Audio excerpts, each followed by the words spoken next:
Bonjour, bienvenue sur DigiSchool. Donc, je suis Ali Rachini, votre enseignant en chimie physique niveau bac. Et aujourd'hui, le cours concerne l'interprétation d'un spectre infrarouge.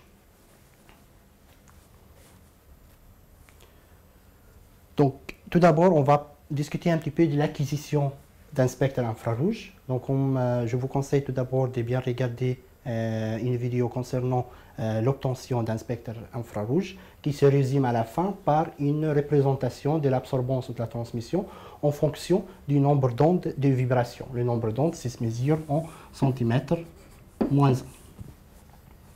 Donc, en réalité, ce qu'on obtient sur un spectre infrarouge, tout simplement de creux appelés bandes ou pics d'absorption. Donc là, vous allez voir de creux ou de bandes d'absorption.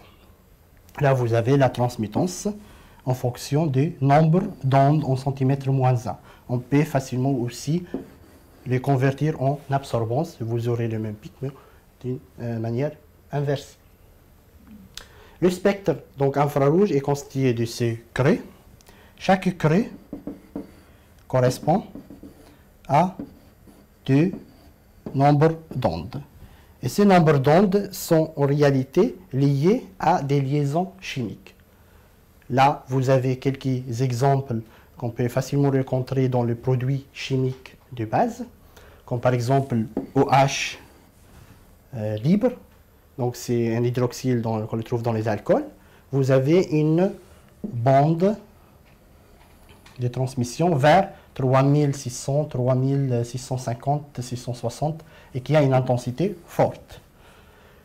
Donc, on sait donc du spectre obtenu et également des tableaux théoriques, on pourra savoir chaque bande à quoi correspond-il, à quel type de liaison correspond-il. Donc, l'infrarouge est une technique qualitative en principe, elle peut être quantitative dans certaines conditions, mais principalement elle est qualitative et elle nous permet d'avoir une idée sur quelques liaisons présentes dans une molécule. Mais elle ne pourra jamais nous donner la structure complète d'un composé inconnu.